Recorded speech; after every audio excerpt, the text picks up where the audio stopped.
Hili ni swali ambalo watu wengi wamekuwa wakijiuliza, je, nawezaje nikasafirisha sasa mzigo wangu baada ya kuwa nimeshafanya manunuzi kwenye hii application ya Alibaba. Kabla tuendelea, usiache kulike, share na comment. Kama una swali lolote, uliza kwenye comment section na mimi nitakusaidia.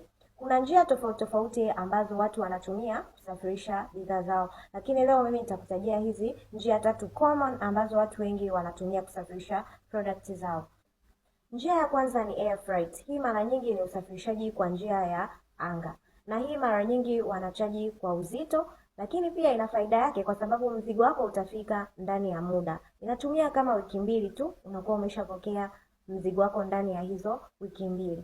Lakini ina hasara zake pia kwa sababu wanachaji kwa kg, mara nyingi gharama za usafirishaji huwa ni kubwa. Kwa hiyo ni lazima pia uzingatie, je, product inayosafirisha inafaa kusafirishwa kwa air shipping ili kuokoa gharama za usafirishaji. Njia ya pili ni sea shipping. Hii maana yake ni usafirishaji kwa njia ya maji. Njia hii ni nzuri zaidi kwa sababu inakusaidia kusevu gharama ya usafirishaji wa mzigo wako, lakini pia wanachaji kwa CBM, maana yake wanachaji kwa ujazo wa mzigo wako au tunasema volume ya mzigo wako. Lakini ina hasara zake pia kwa sababu inatumia muda mrefu kusafirisha hizo bidhaa zako. Njia ya tatu ni express carrier services, ambao ni mfano ni DHL, FedEx na UPS. Hizi ni kampuni ambazo zinajihusisha na usafirishaji wa mizigo direct kutoka kwa supplier wako.